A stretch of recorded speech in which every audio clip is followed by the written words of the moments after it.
आज की शुरुआत करते हैं चाय, कॉफ़ी या जो आप लेना पसंद करें।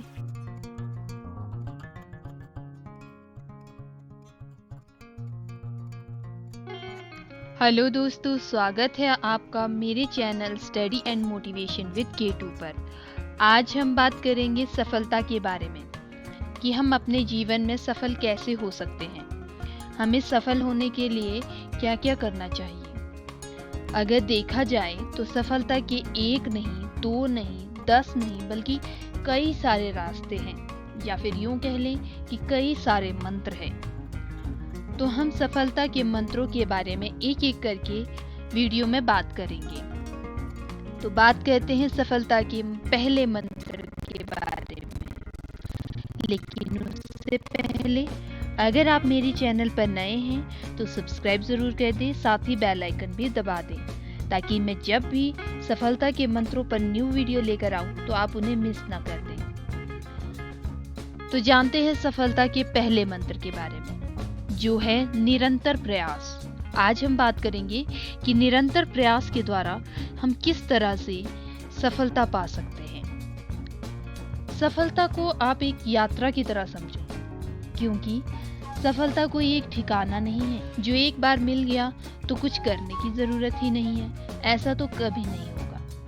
सक्सेस एक ऐसी यात्रा है जिसको आपको लगातार करते रहना पड़ेगा। अब अगर आप कहीं रुक जाओगे तो उससे आगे के स्टेशन तक तो पहुंच ही नहीं पाओगे जब तक आप अपनी यात्रा पर चलते नहीं रहोगे। क्योंकि देखो, हो सकता है कि जहां आप रुक गए हो वहां से आगे और भी खूबसूरत रास्ते हो, जैसे कि ऊंचे ऊंचे पहाड़, बड़े बड़े समंदर, बहुत सारी बर्फ की पहाड़ियाँ, बड़ी बड़ी बिल्डिंग्स, कई तरह की शांत जगहें।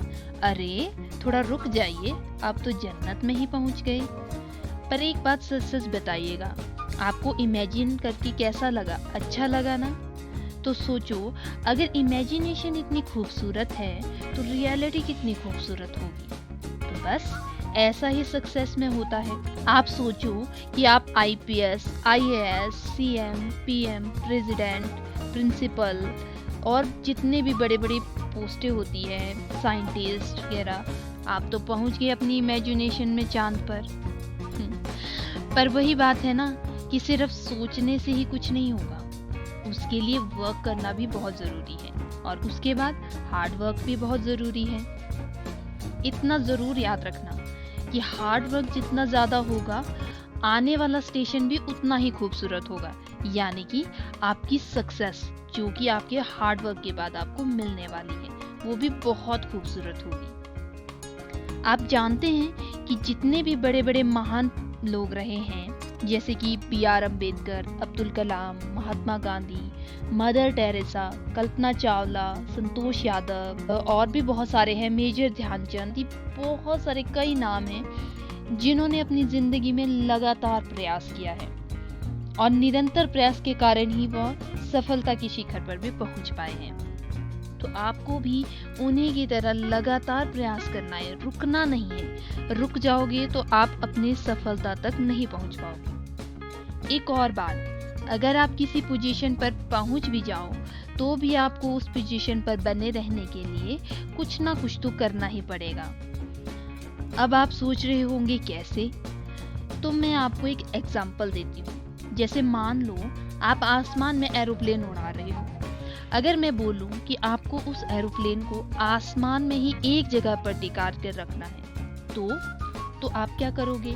अब ऐसा तो है नहीं कि आप उस एरोप्लेन को एक ही जगह पर पकड़ कर रख लोगे।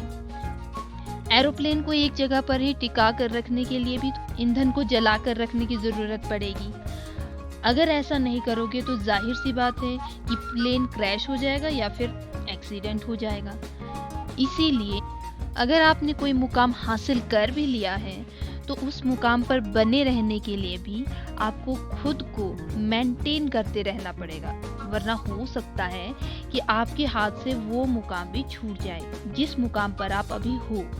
और यही वजह होती है कि आपके साथ वाले आपसे आगे निकल जाते हैं, क्योंकि वो कंटिन्यू वर्क करते रहते हैं। तो आपको कंटिन्यू वर्क करते रहना है अपनी लाइफ में सक्सेस होने के लिए। ठीक है, चलिए इसे एक शॉर्ट सी स्टोरी के माध्यम से समझते हैं। ठीक है, एक गांव में एक पुजारी रहते थे। वो हमेशा ही धर्म कर्म के कामों में लगे रहते थे। एक दिन वह जंगल के रास्ते से पास के गांव में जा रहे थे, तो जंगल में उनकी नज़र जो है एक बड़े से पत्थर पर पड़ी। तो उन्होंने सोचा कि इस पत्थर से मैं मंदिर के लिए मूर्ति बनवा देता हूँ। तो उन्होंने वह पत्थर एक बड़े से मूर्तिकार को दे दिया और कहा कि इससे एक सुंदर सी मूर्ति बना दो। मूर्तिकार ने वह पत्थर लिया और अपने औजारों से जो है उस पत्थर को तोड़ने लग गया ताकि उसकी एक शेप बना सके। तो मूर्तिकार ने पत्थर को तोड़ने के लिए उस पर मारना शुरू कर दिया, लेकिन पत्थर बहुत सख्त था जिसके कारण आसानी से टूट नहीं पाया। उस मूर्तिकार ने एक के बाद एक लगातार 99 बार उस पत्थर पर प्रहार किया, लेकिन वो पत्थर तोड़ने में असफल रहा। मूर्तिकार निराश हो गया और वह पत्थर उसने पुजारी को लौटा दिया। उसके बाद पुजारी ने उस पत्थर को गांव के एक छोटे से मूर्तिकार के पास भिजवा दिया। मूर्तिकार ने जब पत्थर पर पहला प्रहार किया, मतलब उसको तोड़ने की कोशिश की, तो वो आसानी से टूट गया क्योंकि वो पत्थर पहले वाले मूर्तिकार के प्रयास से काफी कमजोर हो चुका था। मूर्तिकार ने देखते ही देखते उस पत्थर से भगवान शिव की मूर्ति बना दी और यह देखकर पुजारी जी बहुत खुश हुए और मन ही मन सोचने लगे कि अगर पहले वाला मूर्तिकार हार न मानता और एक और बार प्रहार कर लेता तो वह भी मूर्ति तैयार कर सकता था। यह बात जो है हम सब पर भी लागू होती है। हम सब हमेशा यह शिकायत करते रहते हैं कि हम बहुत से कठिन प्रयासों के बाद भी सफल नहीं हो पाते हैं, लेकिन सच तो यह है कि हम सब आखिरी प्रयास से पहले ही थक जाते हैं। इसीलिए हमेशा प्रयास करते रहिए। क्या पता आपका कौन सा प्रयास ऐसा हो जो आपका जीवन ही बदल दे और आपको आपकी मंजिल तक पहुंचा दे। तो अब से आप अपनी लाइफ को सीरियसली ले लीजिए। ऐसा कभी नहीं होगा कि आप बैठे रहो और सक्सेस आपके पास खुद चल कर आए। आपको हार्ड वर्क तो करना ही पड़ेगा। अगर आप एक सक्सेसफुल पर्सन बनना चाहते हैं तो मुझे लगता है कि अब आप आसानी से डिसाइड कर सकते हैं कि आपको क्या करना चाहिए। आज के लिए बस इतना ही। आपको मेरी कही हुई कौन सी बात अच्छी लगी या फिर आपके मन में भी सक्सेस से रिलेटेड अगर कोई बात है जो आप शेयर करना चाहते हैं, हम फिर मिलेंगे कुछ नई बातों के साथ, कुछ नई यादों के साथ। चैनल को सब्सक्राइब कर दें, बेल आइकन को दबाना बिल्कुल ना भूलें, लाइक और शेयर ज़रूर कर दें। Thank you for watching. मुस्कुराते रहें।